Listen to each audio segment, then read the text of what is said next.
अदबी वर्ग देखने वालों को खुश आमदीद। मैं खुर्रम शहजाद हूँ और आज की इस वीडियो में मैं चाहता हूँ कि आप लोगों से बातें की जाए, कुछ ऐसी गुफ्तगू की जाए कि जो बाकायदा तौर पर किसी मौजू के तहत ना हो, यानी आपको ये ना लगे कि कोई इल्मी बोझ आप पर लादा जा रहा है। तो हल्के फुल्के अंदाज में मैं आपसे कुछ बातें करना चाहता हूँ। एक तो YouTube का सबसे बड़ा मसला ये है कि बोलने वाले को ये नहीं मालूम कि उसे कौन देख रहा है, कौन सुन रहा है, उसकी बात किस तक पहुंच रही है। तो मुझे देखने वाले 18 से 34 बरस की उम्र तक के लोग हैं और सब के सब पाकिस्तानी हैं। इसलिए मैं इसी एज ग्रुप को सामने रखते हुए कुछ गुजारिश करना चाहता हूँ।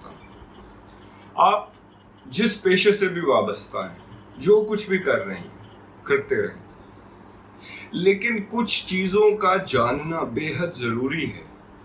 आखिरी चंद वीडियोस मेरी खालिसतन फ़लसफ़ियाना मबाहिस पर मुश्तमिल। मॉडर्निज्म क्या है, पोस्ट मॉडर्निज्म क्या है, स्ट्रक्चरलिज्म, पोस्ट स्ट्रक्चरलिज्म। मैं इन वीडियोस के हवाले से कुछ वजाहत करना चाहता हूँ। इन मबाहिस का ताल्लुक सिर्फ निसाब से नहीं, सिलेबस से नहीं। देखिए, मिशेल फोको ने एक जगह बड़ी अहम बात की। हर अहद की एक अपनी एपिस्टीम है, यानी अपना ज़ाब्ता इल्म है। देखिए, इल्म क्या है, इसकी माहियत क्या है, इसका इन्हसार किन तसव्वुरात पर होगा, ये सब कुछ एपिस्टीम के जरिए से तय होता है। हम इस बात को माने या ना माने, इससे कोई फर्क नहीं पड़ने वाला, लेकिन हकीकत ये है कि आज के दौर की एपिस्टीम पोस्ट मॉडर्निज्म में है।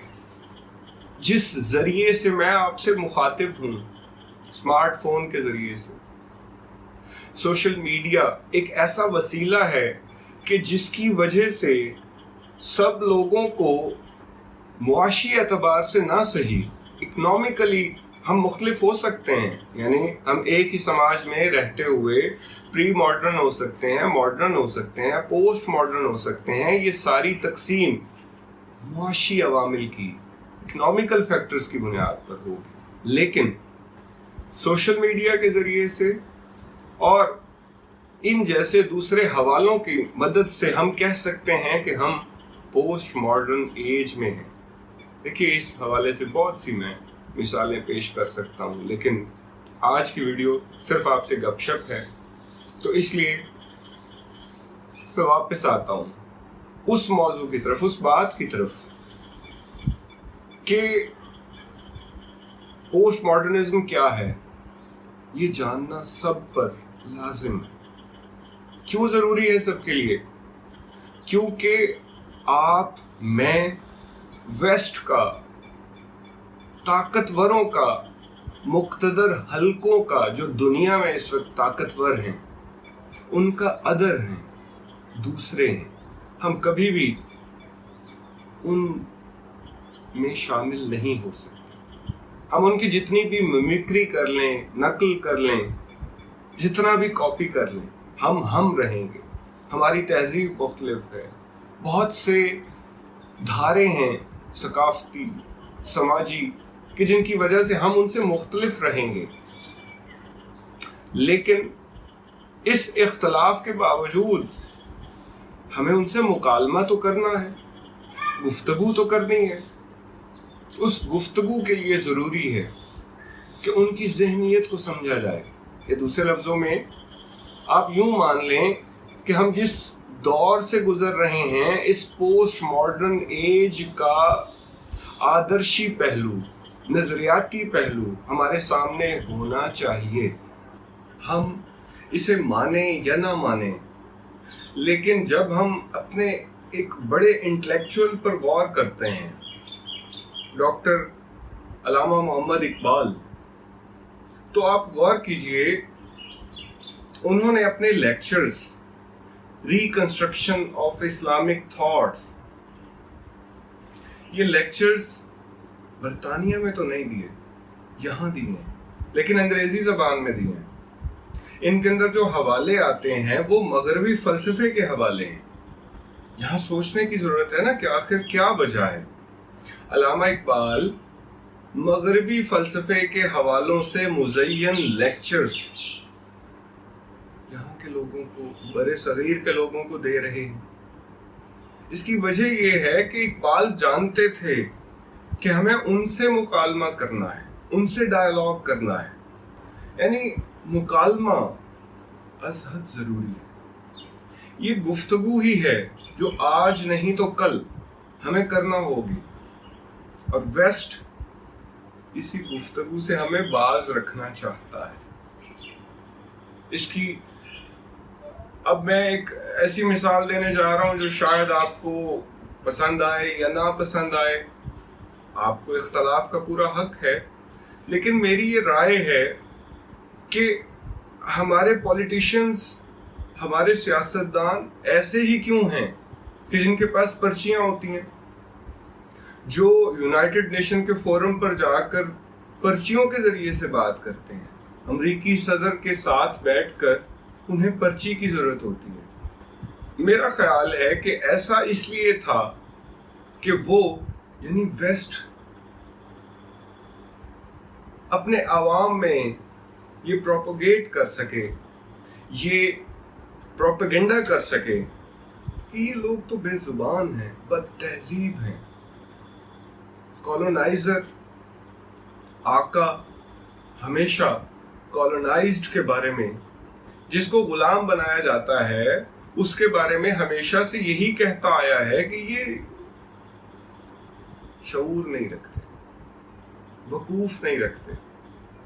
یہ تو بات کرنے کی صلاحیت ہی سے محروم ہے. دیکھیے اسی وجہ سے القاعدہ اور آئی ایس جیسی جماعتیں بنائی گئیں, تاکہ مغرب کے عوام کو یہ سمجھایا جا سکے کہ یہ لوگ بول نہیں سکتے, البتہ یہ صحافیوں کے یا لوگوں کے سروں کو کاٹ کر ان سے فٹ بال کھیلنے والے وحشی ہیں. تو یہ ایک پروپیگنڈا تھا جو 9/11 کے بعد شدت اختیار کر گیا. اس پر ویسے تو بڑی لاجواب کتاب ہے, 9/11 کے کانٹیکسٹ میں نہیں, مغرب میں اسلام کے حوالے سے جو کورنگ کی جاتی ہے, میڈیائی کورنگ, اس کو واضح کرنے کے لیے ایڈورڈ ڈبلیو سعید کی کورنگ اسلام بڑی شاندار کتاب ہے. تو یہ تھا پروپیگنڈا. ایک آدمی ایسا آ گیا کہ جس نے کم از کم بات کا آغاز کیا ایک سیاسی رہنما کے طور پر. یہ آغاز مغرب کے اس بیانیے کے لیے کہ جو مغرب کے عوام تک پہنچایا جا رہا تھا, اس کے لیے ایسا رہنما کبھی بھی قابل قبول نہیں ہو سکتا. آپ جان ہی گئے ہوں گے کہ میں عمران خان کی بات کر رہا ہوں. آپ میری اس رائے سے اختلاف کر سکتے ہیں, لیکن میں یہ سمجھتا ہوں کہ عمران خان کی سب سے بڑی کنٹریبیوشن یہ ہے کہ اس نے پاکستانی سیاسی رہنما کے طور پر ویسٹ میں جا کر بات کرنے کا آغاز کیا کہ ہم پرچی والے نہیں ہیں, ہم صاحب الرائے لوگ ہیں, ہم بے زبان نہیں.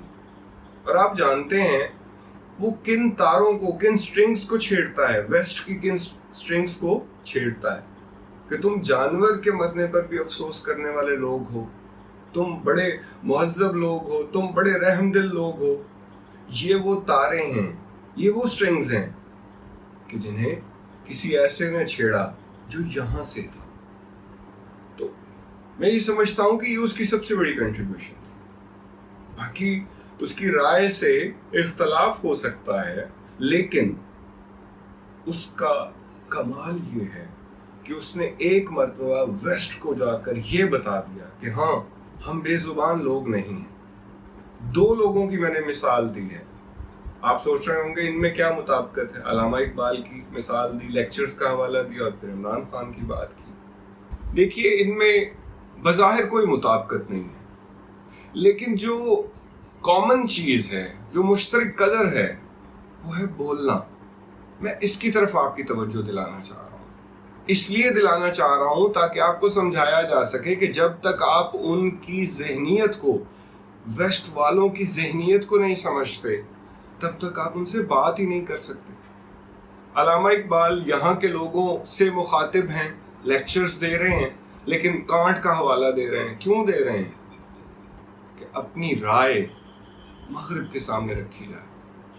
अब तक जो मैंने बातें की, इन्हें मैं समेटने की गरज से आपकी खिदमत में ये अर्ज कर रहा हूँ कि आप जो भी हैं, जहाँ भी हैं, ये मबाहिस, ये बातें आपको समझना इसलिए ज़रूरी है क्योंकि आप जिस अहद में हैं, उस अहद की एपिस्टीम ये है। उस अहद की एपिस्टीम में तशकीक है। जब तक आप उस तशकीक को नहीं समझेंगे, उस शक को नहीं समझेंगे, डाउट को नहीं समझेंगे, तब तक आप यकीन कैसे पैदा कर सकते हैं? गुफ्तगू शायद कुछ तवील होती जा रही है, इसके लिए मैं माजरत चाहता हूँ। आखिरी बात कि इल्म सिर्फ निसाबी ज़रूरत का नाम नहीं। आपको इल्म इसलिए हासिल करना है क्योंकि आपने फलां पेपर देना है, और पेपर्स भी MCQs में, यानी आपसे तो मालूमात पूछी जाएंगी, इल्म नहीं। हाँ, ये ज़रूर है कि जिसके पास इल्म है उसके लिए मालूमात फराहम करना तो कोई मसला ही नहीं है। तो मैं कहना ये चाह रहा हूँ कि आपको इल्म के रास्ते पर संजीदा होने की ज़रूरत है। हर काम नफ़ा और नुकसान के तनाजुर में नहीं देखा जाता। मैं अपनी बात का इख्तिताम करूँगा प्यारे नबी अकरम सल्लल्लाहु अलैहि वसल्लम की अल्फाज मुबारक पर। इल्म मोमिन की गुमशुदा मीरास। इसी के साथ खुदा हाफ़िज़।